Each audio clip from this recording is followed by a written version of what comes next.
Movie के start में हमें एक बूढ़े आदमी को दिखाया जाता है जो घर में बिल्कुल अकेला था। उसे घर के एटिस से किसी की आवाज आती है। वो एटिस में जाता है तो वहाँ उसे एक लट्टू चलता हुआ नजर आता है और वहाँ मौजूद चेयर पर किसी का साया नजर आता है। वो घबरा जाता है। वो उस साए पर चादर डाल देता है मगर वहाँ कोई नहीं था। लेकिन तभी वो चादर उसके साए में आ जाती है जैसे कि वो किसी के ऊपर हो और फिर वो साया उस आदमी को मार देता है। इस इंसिडेंट के बाद हम एलिसन को किसी घर में देखते हैं। वो उसके फादर का घर था और अब उनकी डेथ के बाद ये घर उसका था। एलिसन अपने हस्बैंड और अपने बच्चे के साथ इस घर में रहने आई थी। वो घर शहर से काफी दूर था। इसके बाद हम देखते हैं कि रात में सोते हुए एलिसन की पूरी बॉडी पैरालाइज्ड हो जाती है। वो बिल्कुल भी हिल नहीं पा रही थी। असल में ये उसके साथ बचपन से हो रहा है। उसकी बॉडी मूवमेंट करना बंद कर देती है मगर उसका माइंड ठीक से चल रहा होता है। और आज काफी टाइम के बाद उसकी ये कंडीशन हुई थी। और यहाँ हम उसके सामने एक औरत को देखते हैं और वो जब भी इस कंडीशन में होती है तो उसे सामने एक औरत नजर आती है। यहाँ एलिसन को याद आता है कि जब भी वो अपने फादर को इसके बारे में बताती है तो वो उसे उसका वहम बोलते हैं। इसके बाद सुबह एलिसन बिल्कुल ठीक होती है।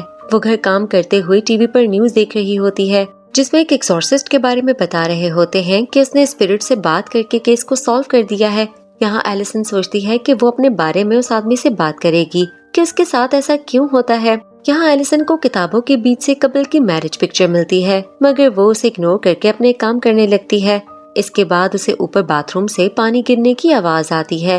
वो ऊपर बाथरूम जाती है तो देखती है कि वॉश बेसिन का टैप ओपन है और उसमें काफी गंदा पानी जमा हो गया है। वो टैप बंद करके वॉश बेसिन साफ करने लगती है। उसे वहाँ से किसी के बाल मिलते हैं तो वो काफी हैरान होती है। इसके बाद वो अपने बेटे के रोने पर उसके पास जाती है तो उसे वहाँ एक ऊन की बॉल नजर आती है। उसे देखकर उसे याद आता है कि ऐसी ऊन की बॉल उसकी माँ के पास थी क्योंकि वो एक टेलर थी। इसके बाद हम देखते हैं कि रात के खाने पर एलिसन का हस्बैंड उसे बताता है कि उसे काम के सिलसिले में कुछ दिनों के लिए दूसरे शहर जाना है। ये सुनकर एलिसन को अच्छा नहीं लगता है क्योंकि उसे अपने हस्बैंड पर शक था कि वो अपनी सेक्रेटरी के साथ मिलकर उसे चीट कर रहा है। एलिसन वहाँ से चली जाती है तो रूम में जाते हुए उसे एक लट्टू चलता हुआ नजर आता है। अब यहाँ उसे अपने बचपन का इंसिडेंट याद आता है कि एक दफा उसे ऐसा ही लट्टू नजर आया था और वो उस लट्टू का पीछा करते हुए बेसमेंट में चली गई थी मगर उसकी मॉम ने उसे वहाँ लॉक कर दिया था। और जब उसके डैड को पता चला तो वो उसे वहाँ से निकाल लेते हैं और इस इंसिडेंट के बाद उसके डैड ने उसे दूसरी फैमिली को दे दिया था ताकि वो सेफ रहे। घर से जाते हुए उसने घर में एक प्रीस्ट को देखा था और अब एलिसन अपने डैड की डेथ के बाद यहाँ आई थी। इसके बाद एलिसन का हस्बैंड चला जाता है और जब रात में एलिसन अपने रूम में थी उस वक्त अचानक से लाइट बंद हो जाती है तो वो कैंडल लेकर लाइट चेक करने जाने लगती है। वहाँ उसे कोई खड़ा नजर आता है। एलिसन जल्दी से लाइट ऑन कर देती है मगर वहाँ कोई नहीं था। एलिसन को कुछ समझ नहीं आता। वो फौरन अपने बेटे को देखने आती है मगर वो आराम से सो रहा था तो एलिसन इसे अपना वहम समझकर सो जाती है। और आज रात एक बार फिर उसकी वही कंडीशन हो जाती है और इस बार उसे वॉकी टॉकी पर किसी औरत की आवाज आती है जो उसे कहती है कि वो उसके बेटे को ले जाएगी। एलिसन बहुत बुरी तरह डर जाती है और अब एलिसन को भी घर के एटिस से आवाज आती है तो वो एटिस में जाती है। वहाँ उसे कोई नजर नहीं आता मगर उसे एक वीडियो टेप मिलती है। एलिसन उसे प्ले करके देखने लगती है तो उसे उसमें उसके बचपन की वीडियोस मिलती हैं मगर उसमें उसकी मॉम के अजीब से क्लिप्स थे जिसमें वो अपने बाल काटकर वॉश बेसिन में डाल रही हैं और साथ ही उसे वहाँ प्रीस्ट भी नजर आता है। अब ये सब देखकर एलिसन काफी घबरा जाती है। उसे कुछ समझ नहीं आ रहा होता तो वो सच जानने के लिए उस प्रीस्ट से मिलने जाती है। एलिसन उसे अपने बारे में बताती है और अपनी मॉम के बारे में पूछती है कि उनके साथ क्या हुआ था मगर प्रीस्ट उसे कुछ भी बताने से इनकार कर देता है। एलिसन मायूस होकर वापस घर आ जाती है मगर अब वो प्रीस्ट एलिसन के घर आता है और यहाँ वो उसे उसकी मॉम के बारे में बताने लगता है कि उसकी मॉम को किसी स्पिरिट ने काबू कर लिया था। वो बहुत पावरफुल स्पिरिट थी तो इसीलिए तुम्हारे डैड ने तुम्हें इस घर से दूर कर दिया था। और वो बताता है कि उन लोगों ने बहुत कोशिश की कि वो तुम्हारी मॉम को आजाद करवा सकें मगर वो लोग नाकाम हो गए तो मजबूरन तुम्हारी मॉम को मारना पड़ा। और अब एलिसन उसे अपनी कंडीशन बताती है कि वो जब भी स्लीप पैरालाइज कंडीशन में जाती है तो उसे एक औरत नजर आती है। प्रीस्ट उसे बताता है कि ये कोई वहम नहीं है बल्कि ये वही स्पिरिट है जो इस घर में मौजूद है। एलिसन बहुत परेशान हो जाती है।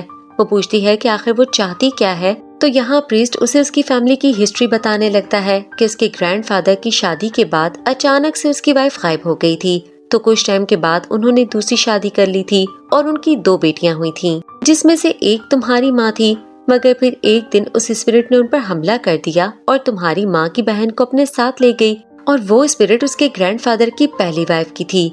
एलिसन ये सब सुनकर बहुत हैरान होती है। तभी उसे प्रीस्ट के पीछे वही स्पिरिट नजर आती है और वो डर जाती है, मगर वो स्पिरिट गायब हो जाती है।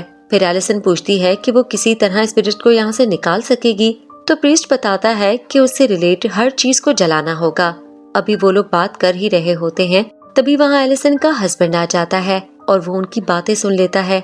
उसे ऐसी बातों पर यकीन नहीं था, तो वो प्रीस्ट को वहाँ से निकाल देता है। प्रीस्ट अपने घर जा रहा होता है, तभी उसके सामने ब्राइड की ड्रेस में वही स्पिरिट आ जाती है। यहाँ पता चलता है कि जो पिक्चर एलिसन को मिली थी वो उसके ग्रैंडफादर और उनकी फर्स्ट वाइफ की थी, और अब वो स्पिरिट प्रीस्ट को मार डालती है।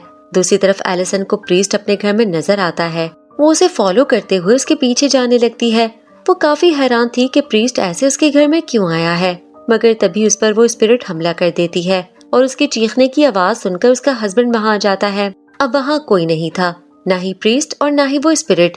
एलिसन बहुत बुरी तरह डरी हुई होती है और उनका बेटा वहाँ से गायब था।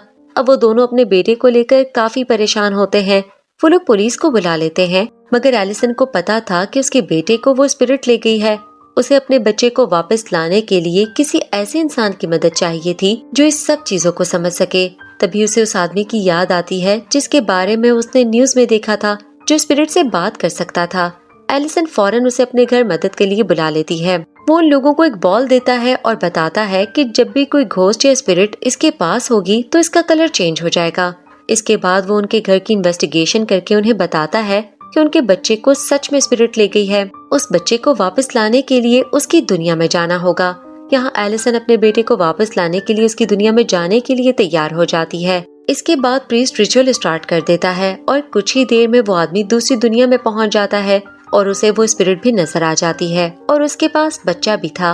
वो आदमी उस स्पिरिट से कहता है कि वो बच्चे को वापस कर दे, मगर वो स्पिरिट गायब हो जाती है और उसे वहाँ डिमोन का निशान नजर आता है। इसके बाद वो वापस अपनी दुनिया में आ जाता है और वो दोनों को बताता है कि जो स्पिरिट तुम्हारे बच्चे को लेकर गई है वो एलिसन की स्टेप ग्रैंडमदर है और वो औरत ब्लैक मैजिक करती थी और डिमन को फॉलो करती थी। और जब ये बात उसके ग्रैंडफादर को पता चली तो उन्होंने उसे मार कर इसी घर में दफना दिया और अब वो तुम्हारी फैमिली से बदला ले रही है। ये सब सुनकर एलिसन पूछती है कि वो बच्चों को ही क्यों लेकर जाती है, जिस पर वो आदमी बताता है कि जब उसे मारा गया था तब वो प्रेग्नेंट थी। अब वो दोनों अपने बच्चे के लिए बहुत ज्यादा परेशान हो जाते हैं। इसके बाद हम देखते हैं कि वो लोग एक बार फिर रिचुअल स्टार्ट करते हैं और इस बार एलिसन उस स्पिरिट की दुनिया में जाने वाली थी और कुछ ही देर बाद एलिसन दूसरी दुनिया में पहुंच जाती है। वहाँ वो एक बॉक्स के अंदर बंद थी। पहले तो वो काफी घबरा जाती है, मगर फिर किसी तरह वो वहाँ से निकलकर बाहर आ जाती है और वो उस रूम में आ जाती है जहाँ वो बचपन में रही थी। यहाँ अचानक से उसकी मॉम उसके सामने आ जाती हैं, जो उसे कहती हैं कि सब ठीक हो जाएगा, मगर एलिसन कहती है कि उसे पता है कि ये सब सच नहीं है। तभी उसकी मॉम अपने स्पिरिट वाले रूप में आकर उस पर हमला कर देती है। दूसरी तरफ वो आदमी एलिसन के हस्बैंड को कहता है कि वो उसका बैग लेकर आए ताकि वो लोग सही टाइम पर एलिसन को वापस ला सकें। और जब वो बैग लेने जाता है तो उसे रूम में उसकी सेक्रेटरी नजर आती है। मतलब एलिसन का शक ठीक था, उसका हस्बैंड उसे चीट कर रहा था। यहाँ एलिसन के हस्बैंड को पता था कि ये सब उस स्पिरिट की वजह से हो रहा है, तो वो वापस जाने लगता है, मगर दरवाजा लॉक था। तभी उसे वॉशरूम से कोई आवाज आती है तो वो चेक करने जाता है, तो वहाँ वो स्पिरिट थी और यहाँ वो स्पिरिट एलिसन के हस्बैंड को अपने काबू में कर लेती है। दूसरी तरफ वो आदमी एलिसन के हस्बैंड का वेट कर रहा होता है, मगर काफी देर होने पर वो खुद जाकर चेक करता है तो उसे मालूम होता है कि एलिसन के हस्बैंड को स्पिरिट ने अपने काबू में कर लिया है। तो वो अपना बैग लेकर दरवाजा बंद कर देता है। इसके बाद वो एलिसन की बॉडी पर मैजिकल स्पेल्स पढ़ने लगता है ताकि एलिसन उस दुनिया में सेफ रह सके। दूसरी तरफ एलिसन अपनी मॉम के स्पिरिट से बचकर अब अपनी उसी ग्रैंड मदर को देखती है जिसे उसके ग्रैंडफादर ने मार दिया था। यहाँ एलिसन अपने फादर से भी मिलती है और वो उसकी मदद करते हुए उसे उस कॉफिन तक ले आते हैं जहाँ उसके ग्रैंडफादर ने अपनी वाइफ को दफनाया था। एलिसन को समझ आ जाती है कि उसका बेटा इसी के अंदर है, तो वो उसे खोलने लगती है और फाइनली उसे उसका बेटा उस कॉफिन के अंदर मिल जाता है और अपने बेटे को उठाकर वो वहाँ से निकलने लगती है, मगर वो स्पिरिट उसके सामने आ जाती है। तभी एलिसन को होश आ जाता है। वो अपने बेटे के बारे में पूछती है तो वो आदमी कहता है कि वो अपने बेटे को वापस नहीं ला पाई, मगर तभी उन्हें बच्चे के रोने की आवाज आती है। वो लोग जाकर देखते हैं तो एलिसन के हस्बैंड के पास उनका बेटा था। ये देखकर एलिसन को खुशी होती है। वो आदमी भी उस बच्चे और एलिसन को ठीक देखकर रिलैक्स हो जाता है और वो वहाँ से चला जाता है। इसके बाद हम देखते हैं कि वो आदमी उन लोगों से मिलने आया है। वहाँ एलिसन का हस्बैंड बताता है कि वो लोग ये घर छोड़कर जा रहे हैं। इसके बाद वो आदमी अंदर जाकर बच्चे को देखता है और वो यहाँ उसी बॉल से चेक करता है कि स्पिरिट तो बच्चे के पास नहीं है, मगर उस बॉल का कलर चेंज हो जाता है। ये देखकर वो आदमी समझ जाता है कि अभी भी स्पिरिट इनके आसपास ही है। तभी वहाँ एलिसन आ जाती है और वो यहाँ उस आदमी पर हमला कर देती है और उसे मार देती है। असल में जब दूसरी दुनिया में जब वो स्पिरिट उसके सामने आई थी, तभी उसने एलिसन पर हमला कर दिया था और अब एलिसन पूरी तरह उसके काबू में है। कुछ देर के बाद एलिसन का हस्बैंड अंदर आता है तो वो उस आदमी की लाश देखकर हैरान रह जाता है। तभी उसे एटिस से आवाज आती है तो वो एटिस पे जाता है और देखता है कि स्पिरिट ने उसके बच्चे को पकड़ा हुआ है।